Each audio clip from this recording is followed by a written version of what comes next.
વેદ શાસ્ત્ર શાસ્ત્ર સંપન્ન સદા સંતુષ્ટ ભારતીય સંસ્કૃતિની વૈદિક પરંપરા વેદ શાસ્ત્ર अर्च ये लक्ष्मीનું સ્વરૂપ છે। બ્રહ્માજીએ પૃથુ રાજાનો અભિષેક કરાવ્યો, રાજ્યાભિષેક કરાવ્યો ને બધા દેવતાઓએ ભગવાન પૃથ્વીની સ્તુતિ કરે છે। બધા દેવતાઓ ભેગા મળીને ત્યાં આગળ પૃથુ રાજાની સ્તુતિ કરે છે, ભગવાનની સ્તુતિ કરે છે। કહે છે આ બાજુ સુખદેવજી મહારાજ પરીક્ષિત રાજાને કહે છે પૃથ્વીનો રાજ્યાભિષેક થયો। પ્રજા રાજા પાસે આવીને કહ્યું કે તમે અમારા રાજા થયા છો, તમે અમારું રક્ષણ કરો, કારણ કે અમે ભૂખે તરસે હેરાન થઈ રહ્યા છે। રાજા કહે છે રાજન અમને અન્ન મળે એવી વ્યવસ્થા કરો, એ રાજા અમને પીવા માટે પાણી મળે એની વ્યવસ્થા કરો। લોકોના વચન સાંભળી પૃથુ રાજા કહે છે, પૃથુ રાજા મનની અંદર વિચાર કરવા લાગ્યા ત્યારે એમને ખબર પડી કે પૃથ્વી જ બધું હરણ કરી લે છે। પ્રજાના વચન સાંભળી રાજા પૃથુ ધરતીના પાછળ બાણ લઈને દોડ્યા છે। ધરતી ભાગતી પણ ક્યાં આશરો ના મળ્યો એટલે રાજાના શરણમાં આવીને પડે છે ને કહે છે રાજન મને બચાવી લો। કહે છે મને મારશો નહીં, કારણ કે બ્રહ્માજીએ ઔષધિ ઉત્પન્ન કરી હતી, અનેક સમય થયો એટલે નાશ પામી પણ હવેથી ફરીથી હું અન્ન વગેરે તમને આપતો રહીશ। એમાં માટે તમે મારું એની માટે તમારે એક વાછરડું તૈયાર કરવું પડશે અને બાંધવા માટે દોરડું બનાવવું પડશે। બાંધવા માટે એક દોરડું પણ તમારે બનાવવું પડશે। આમ સાંભળીને રાજાએ મનુને વાછરડો બનાવ્યો અને એ વેદમાંથી સર્વ ઔષધિનું દહન કર્યું અને સુવર્ણના પાત્રમાં લીધું। ઋષિઓએ બૃહસ્પતિને વાછરડો બનાવ્યો, વેદમય દૂધ નીકળ્યું છે। દેવો ઇન્દ્રને વાછરડો બનાવ્યો અને અમૃતમય દૂધ દોયું। દાનવોએ પ્રહલાદને વાછરડો બનાવ્યો છે અને લોઢાના પાત્રમાં મદિરા રૂપી દૂધ પીવું। ગાંધર્વોએ અપ્સરાને વાછરડો બનાવ્યો એટલે સંગીતમય તથા સૌંદર્ય રૂપ ધારણ થયું।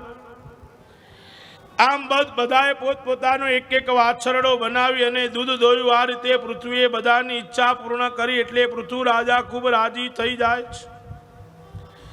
પૃથ્વીને પોતાની દીકરી બનાવી દીધી છે। ભૂમંડળને ધનુષ્યની અણીથી પર્વતની ચૂરા કરી નાખ્યા અને પૃથ્વીને એક સપાટ કરી નાખી। પ્રજાને સુખપૂર્વક લેવા માટેની જગ્યા અહીંયા આગળ પૃથુ રાજા કરી આપે છે। આપણે આ સમાંતર ભૂમિ ઉપર રહીએ છીએ। સમાંતર ભૂમિ ઉપર રહેવા માટે આ પૃથુ રાજાએ પોતાના બાણની અણીથી આ પૃથ્વીની સપાટીને સ્થિરતા કરી હતી। પૃથુ રાજાએ મનુના ક્ષેત્રમાં સરસ્વતીના કાંઠે અશ્વમેઘ યજ્ઞ કરાવવાની ઈચ્છા કરી છે। પૃથુ રાજાએ 99 અશ્વમેઘ યજ્ઞ પૂર્ણ કર્યા છે। 100 અશ્વમેઘ યજ્ઞ કરવાનો સંકલ્પ કર્યો તો 99 અશ્વમેઘ યજ્ઞ પરિપૂર્ણ થઈ જાય છે।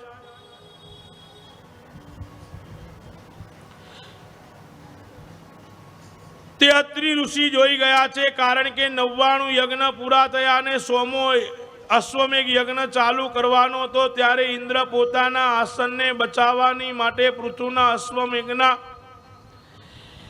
અશ્વમેઘના ઘોડાને ચોરવા માટે આવે છે। અત્રિ ઋષિ તેને જોઈ જાય છે એટલે પૃથુના પુત્રને તેને નાશ કરવા માટે મોકલો। પૃથુનો પુત્ર ઘોડો પાછો લાવ્યો। ઇન્દ્રએ બીજી વાર પ્રયત્ન કર્યો અને લઈ ગયો પૃથુની પરખડી, ત્યારે તેને નાશ કરવા માટે ગયો। પૃથુને ખબર પડે છે, પાછો તેનો નાશ કરવા માટે જાય છે। બ્રાહ્મણોએ એને નાશ કરવા માટે અટકાવ્યો, કારણ કે ઇન્દ્ર યજ્ઞ રૂપી છે, માટે યજ્ઞ કોણો કરવો કહે છે તમે એનું રક્ષણ કરો। બ્રહ્માજી કહે છે હે રાજા પૃથુ, તમારા 99 યજ્ઞ પૂરા થયા, તમે ઇન્દ્રાસનને તમારે શું કરવાનું છે? હવે મને યજ્ઞ બંધ કરો ને મોક્ષ ધર્મને જાણનાર બનો। પૃથુ રાજા 99 અશ્વમેઘ યજ્ઞ કરીને ત્યાં યજ્ઞને પૂર્ણ કરે છે। બ્રહ્માજી કહે છે તમે ઇન્દ્ર પરમાત્મામાં એક અંશ છો, તમે ઇન્દ્ર અને પરમાત્માના અંશ છો। દેવો આ સ્વાભાવિક કુરાગ્રહ હોય છે। ઇન્દ્રએ તમારા યજ્ઞમાં વિઘ્ન કર્યો છે। પછી એ પૃથ્વીએ ઇન્દ્રનો મિત્ર બનાવી યજ્ઞ પૂરો કરાવ્યો, બધાને દાન દક્ષિણા આપીને સંતુષ્ટ કરે છે। પ્રચેતાઓના જન્મની અને રુદ્રગીતની અહીંયા ઘડી દિવ્ય કથા કઈ સંભળાવે છે। એ પછી આ બાજુ અહીંયા ઘડી સુખદેવજી મહારાજ પરીક્ષિત રાજાને ત્યાં ઘડી પુરંજનનું દિવ્ય દ્રષ્ટાંત કઈ સંભળાવે છે। એની આગળ જતા કહે છે,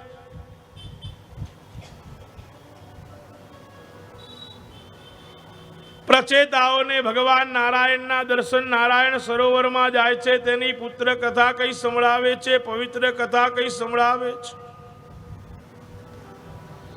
સર્વ જીવોની ઉપર દયા કરવાનું કઈ સંભળાવે છે। જે કાંઈ મળે તેનાથી તમારે તમારા જીવનની અંદર સંતોષ માનવો જોઈએ, સર્વ ઇન્દ્રિયો ઉપર સંયમ રાખવો જોઈએ। આથી પરમાત્મા તરત પ્રસન્ન થાય છે। ચતુર્થ સ્કંદ પરિપૂર્ણ થાય છે, પંચમ સ્કંદની શરૂઆત થાય।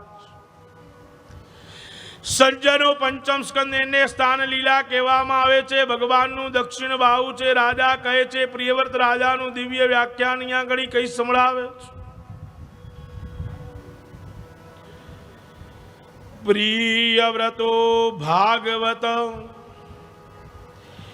પ્રિયવ્રત રાજાનું ઉત્તમ આખ્યાન અહીંયા ઘડી કઈ સંભળાવે છે કે પ્રિયવ્રત ભાગવત, પ્રિયવ્રત રાજા એ રાજા રમનાર દત્તો અને સંસારનો સર્વશ્રેષ્ઠ રાજા હતો। સુખદેવજી કહે છે, રાજા તમારો પ્રશ્ન ખૂબ ઉત્તમ છે, આપને જવાબ આપું છું, આપ મારી પાસેથી સાંભળો।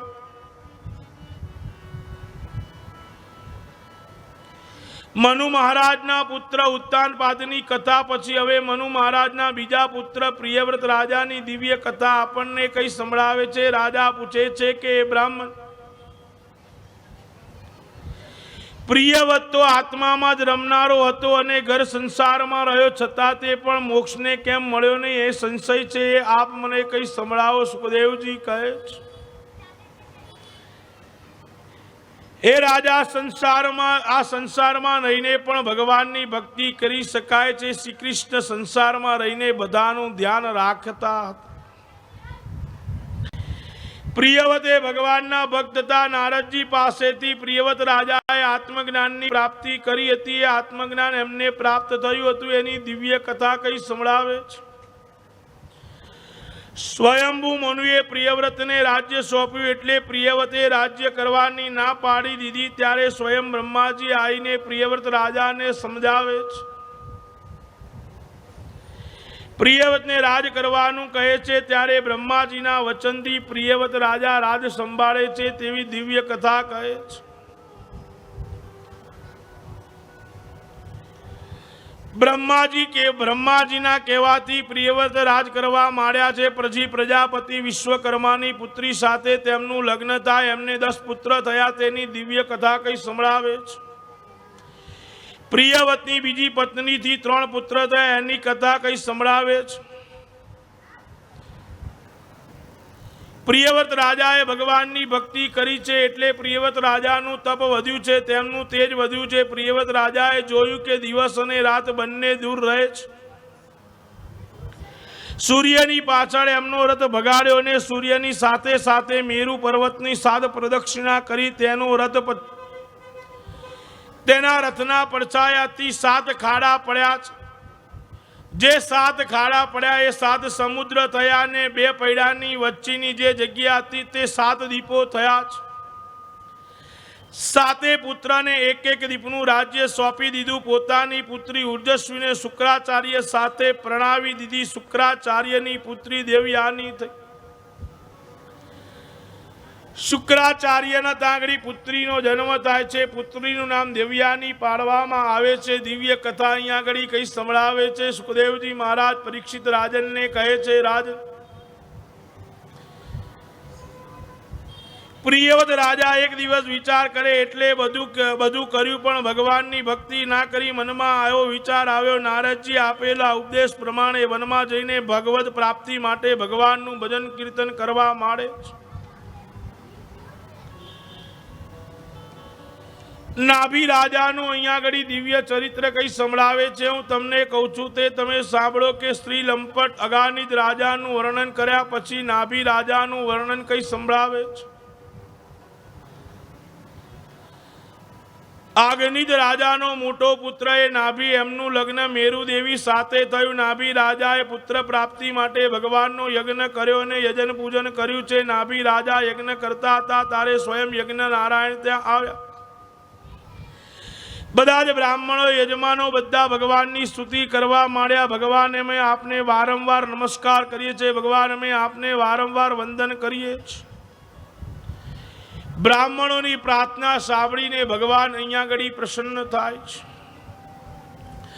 બ્રાહ્મણોએ કહ્યું, આ નાભી રાજાને આપના જેવો પુત્ર જોઈએ છે, એવા માટે આપ યજ્ઞ ઈચ્છા કરી છે। યજ્ઞ નારાયણ કહે છે, બ્રાહ્મણો અદ્વિતીય હું એક જ છું, મારો જીવ બીજો કોઈ નથી, છતાં બ્રાહ્મણોનું વચન પાળવા માટે હું પોતે જ આવીશ। બ્રાહ્મણોનું વચન સાંભળી મિથ્યા નહીં જવા દો।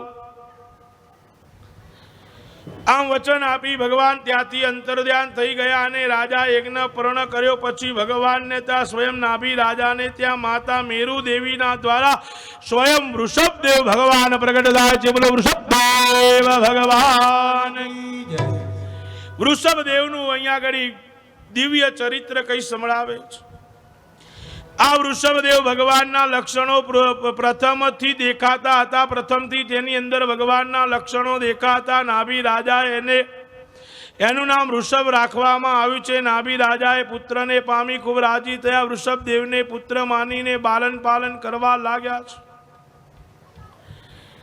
અરે નાભી રાજા ભૂલી ગયા આ ભગવાન છે। નાભી રાજાએ પછી વૃષભદેવને રાજ સોંપી અને બ્રાહ્મણોને સોંપી મેરુ દેવી સાથે બદ્રિકાશ્રમમાં આવી નીકળ્યા। ભગવાને વસુદેવની ઉપાસના કરી, ભગવાન વાસુદેવની ઉપાસના કરી હતી અને જીવન મુક્ત થયા પછી તો વૃષભદેવ પોતાનું કર્મ માની રોજ કર્મ કરે છે, સાથે સાથે અજ્ઞાનીઓની સાથે જ્ઞાન પીરસે છે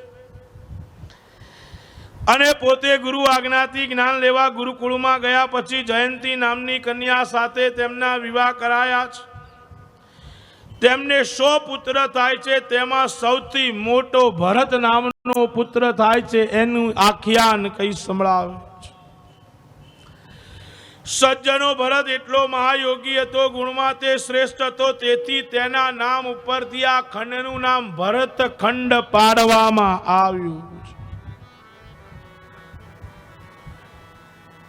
સર્વ પ્રકારના યજ્ઞો કરીને 100 વખત ભગવાનનું પૂજન કર્યું।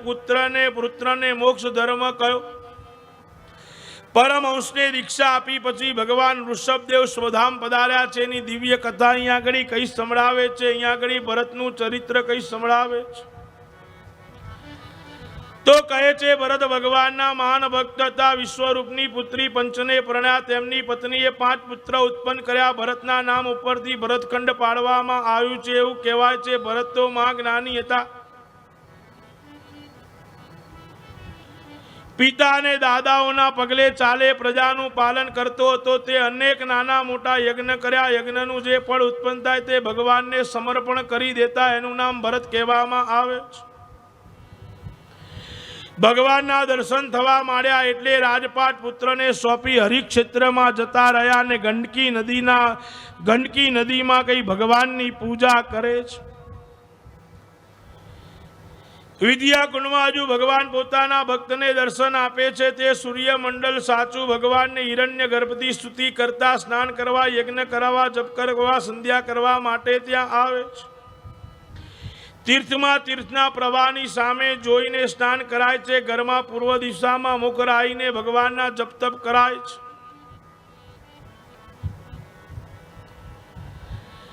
સુખદેવજી આગળ કહે છે કે એક ઉત્તમ બ્રાહ્મણ અંગીરસ ગોત્રમાં હતો। તે બ્રાહ્મણ તપસ્વીવાન, દયાવાન, આત્મજ્ઞાની, ત્યાગી, સંતોષી, સહનશીલ અને મમતા રહિત દરરોજે સંધ્યા વંદન વેદાધ્યાન કરતો। તેની પત્ની હતી, પહેલી પત્નીને 9 પુત્ર થયા, બીજીને એક દીકરો અને એક દીકરી હતા। બીજી પત્નીથી જોડકું થયું, તેમાં પુત્ર ભરતજી હતા, એવું સંતો કહે છે। આ તેનો છેલ્લો જન્મ તો તે પાછો જન્મ ના લે વડે તેનું ખૂબ જ ધ્યાન રાખતો હતો। તો કહે છે ભરતજી નાનપણથી જ અવધૂતના વેશમાં ફરતા હતા, કામકાજની અંદર કાંઈ પણ કરતા નહીં એવું સર્વે કઈ સંભળાવે છે। ભરતજીના પિતા પાસેથી વેદાભ્યાસ માટે વેદાભ્યાસ કર્યો। પિતાના મનમાં કે મારો પુત્ર વિશ્વાસુ થશે, મારો પુત્ર વિશ્વાસુ અને વિદ્વાન થશે એટલે તે ભણવા મોકલ્યો, પણ ભરતજી કાંઈ ભણતા નથી। સમજાવ્યા પણ સમજતા નથી। સમય જતા પિતાનું મૃત્યુ પામે, પાછળથી તેની માતા પણ મૃત્યુ પામી જાય છે। પછી તો ભરતના ભાઈએ મનમાં વિચાર્યું કે આ તો કાંઈ જ કામ કરતો નથી, ભણતો પણ નથી, કશું કામ ધંધો કરતો નથી। આમ વિચારીને ભરતજીને ખેતરની અંદર કામ કરવા માટે મોકલી દે છે। ભરતના મનમાં વિચાર આવે છે કે આ બધું નસીબમાં દેખાતું નથી। ભરત બધાને ખેતરમાં ઉગેલું હોય તે ખાવા દે છે, પશુ પક્ષી મોર ઇત્યાદિ જે કાંઈ પણ આવે છે બધાને ચણવા દે છે। તમારા નસીબનું છે તમે લઈ જાઓ, અમારા નસીબનું અમારી પાસે રહેશે। ભરત પોતાનું સર્વે ભાન ભૂલી જાય છે, શરીરનું ભાન રાખતો નથી, પાછો એનામાં તેની અંદર તેજ વધતું જ જાય છે, છતાં પણ તે નથી એટલે શરીર ઉપર દૂરથી તે દેખાય નહીં। ભરતના ભાઈઓ વધુ ઘટ્યું જે કાંઈ પણ મળે છે ખાય છે, અન્ન અમૃતથી માનીને જમી લો તો એવામાં તમે પ્રસન્ન બની જાઓ છો, અન્ને અમૃત ગણવાની અંદર આવે છે। એક દિવસની વાત છે, કહે છે જંગલમાં ભીલોનો રાજા બધાને બાંધી રાખ્યા હતા કે મારે ત્યાં સંતાન થશે તો માતાજીને હું બલિ ચડાવીશ। ભીલના રાજાએ બાધા રાખી કે મારા ઘરે સંતાન થશે તો હું ત્યાં ઘડી એક બલિ ચડાવીશ। રાજાના સેવકો બલિ ત્યાં ઘડી ભીલોના રાજાને સંતાનની પ્રાપ્તિ થાય છે। રાજાના સેવકો બલિ પાસે બલિ માટે ગોતવા માટે નીકળ્યા છે, ત્યાં તો ભરતજી એમના હાથની અંદર આવી જાય છે। આમ તો ભરતજીએ સામાન્ય પોતળી પહેરી છે। ભીલના સેવકો જળ ભરતને રાજા પાસે લઈ જાય છે। દુષ્ટપૃષ્ટ હુષ્ટપૃષ્ટ માણસને જોઈ રાજા રાજી થઈ જાય છે। બીજા દિવસે સ્નાન કરાવી અને તેને તૈયાર કરે છે, પણ ભરતજીના મનમાં વિચાર કરે છે કે આ મારી બલિ ચડાવી દેશે,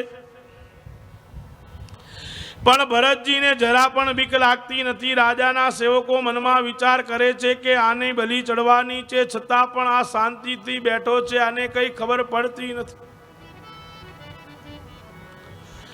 જ્યાં ઘડી બલિ ચડાવવાની તૈયારી કરે છે, ભીલ લોકોએ ભચક્યું મંદિરાપાન કર્યું અને ભદ્રકાલીના મંદિર તરફ જવા માટે નીકળ્યા હતા। ભગવતીની પૂજા કરી પછી એક પુરોહિતે પૂજન કરી અને તલવાર રાજાને આપી રાજા વધ કરવા જાય છે, ત્યાં સ્વયં ભદ્રકાળી પ્રગટ થઈને ભરતને ત્યાં ઘડી બચાવે છે। ઓ શ્રી ભદ્રકાળી માત કી જય। બ્રહ્મ સ્વરૂપ ભક્તોના દુઃખ ભગવતી જોઈ શકતી નથી। જે ભગવાનનું જે ભજન કરતા હોય એમાં ભગવતી પણ એના દુઃખને જોઈ શકતી નથી। ભગવાનના ભક્તોને મસ્ત કથાનું જે છતાં ચિંતા નથી। પછી જળ ભરત ત્યાંથી પાછા આવતા રહ્યા છે। સુખદેવજી કહે છે એક દિવસ સિંધુ તથા સોવીર નગરના રાજા રહુગણ ત્યાંથી પ્રસાર થતા હતા। એની પાલકી ઉપાડનારો એક ભાગી ગયો એટલે સેવકો માણસો ગોતવા માટે નીકળે છે। તે સેવકો ઈસુમતીના કાંઠે આવ્યા। દેવયોગે એને જળ ભરતજી મળી જાય છે અને દર્શન કરવા ભરતજીને બોલાવે છે। ભરતજી ત્યાં આગળ આવે છે, પાલકી ઉચકવાનું કહે છે। ભરતજી પાલકી ઉચકીને ચાલવા માંડ્યા। ભરતજી વિચારે છે કઈક વાચિક કે માનસિક પાપ ના થાય એટલે ભરતજી નીચે જોઈને ચાલ્યા કરે છે। મનમાં વિચારે છે કે એકવાર આસક્ત થયો તો બીજો જન્મ મારે લેવો પડ્યો છે। કેમ આસક્ત થયો? કારણ કે પુનર્જન્મની અંદર જ્યારે હું ઘર છોડી અને વનની અંદર આવ્યો હતો ત્યાં આગળ સમાધિની અંદર બેઠો હતો, કુટીરની અંદર રહેતો, ભગવાનનું ભજન કરતો, ત્યાં એક દિવસ પાણીનું એટલું મોટું વહેણ આવી જાય છે કે એક હરણી પોતાના બચ્ચાને ત્યાં જન્મ આપીને ત્યાંથી શિકાર કરવા પાછળ પડેલા વાઘને જોઈને તે ત્યાંથી ભાગી જાય છે અને વેણની અંદરથી આવતું આ હરણીનું નાનું બચ્ચું હોય છે તેને ભરતજી દેખી જાય છે। ભરતજી એને ત્યાં ગળીથી બચાવીને પોતાના આશ્રમની અંદર લાવે છે। આ હરણના બચ્ચાનું પાલન અને પોષણ કરવાની અંદર અહીંયા ઘડી ત્યાં ઘડી ભરતજી પોતે હરણના બચ્ચાનું લાલન અને પોષણ કરવામાં લાગી જાય છે। ભગવાનની ભક્તિને ભૂલી જાય છે।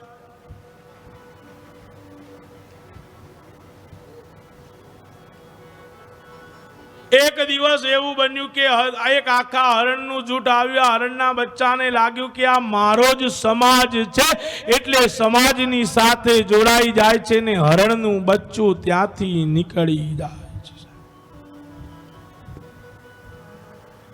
એ હરણનું બચ્ચું ત્યાંથી નીકળી જાય છે। ભરત રાજા ભરત ત્યાં આગળ મનમાં ખેદ કરે છે। હરણનું નામ સ્મરણ કરતા કરતા એ મૃત્યુને પામે છે એટલે બીજા જન્મની અંદર જળ ભરત બનીને પાછા આવે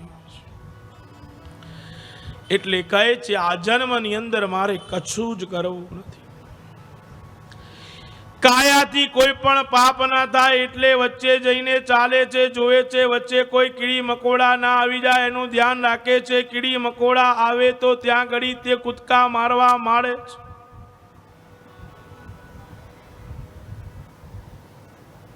કાયિક વાચિક અને માનસિક કોઈ પણ પ્રકારના ભરતજીથી પાપ ના થાય એનું જળ ભરત ત્યાં ઘડી ધ્યાન રાખે છે।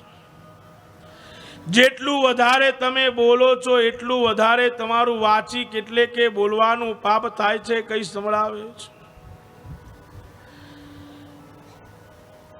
બોલાઈ ગયેલા શબ્દ કદા પણ પાછા આવતા નથી એટલે બોલવાની અંદર બહુ ધ્યાન રાખવું જોઈએ એવું કહેવામાં આવે છે। એકવાર શબ્દ નીકળી ગયો એટલે એ શબ્દ આકાશને સ્પર્શ કરીને પાછો આવે છે, પછી પાછો આવતો નથી। રાજાએ કહ્યું કે આ કોણ છે? નવો માણસ કોણ આવ્યો છે? વારે ઘડીએ કૂદકા માર્યા કર્યા છે। મહારાજ અમારો કોઈ વાંક નથી, આજે આવ્યો છે કૂદકા માર્યા કરે છે। રાજાએ કહ્યું કે કૂદકા ના મારો, સીધો ચાલ। વરી જળ ભરતજી તો કૂદકા મારવાનું ચાલુ રાખે છે। રાજા કહ્યું તને જીવતો છોડીશ નહીં, મારી નાખીશ, પણ મારી આજ્ઞાનું ઉલ્લંઘન કરે તો કુદા કરે છે। રાજાની આજ્ઞા મળે છે છતાં પણ ત્યાં આગળ જળ ભરતજી તો કુદ્યા જ કરે છે। તને માલિકની આજ્ઞાનો ડર લાગતો નથી છતાં પણ જળ ભરતજી તો ત્યાં આગળ કૂદકા માર્યા। રઘુગણ રાજા કહે છે જેમ દંડ યમ જેમ દંડ આપે છે એમ હું તને દંડ આપીશ, પણ ત્યાં આગળ તો પણ ભરતજી માનવા તૈયાર નથી થતા। રઘુગુણ જળ ભરતને ખૂબ જ માર્યો, મારનાર થયો છે। મને લાગે છે આ મરનારો થયો છે પણ મારી નાખનારો થયો છે। ભરતજીના મુખ ઉપર હાસ્ય છે, મનમાં વિચાર કરે છે રાજા મને મારે છે તેથી શરીર કષ્ટ થાય છે, પણ મારી આત્માને તો જરાય કષ્ટ થતું નથી। શરીર મરે છે છતાં પણ આત્મા મરાતી નથી।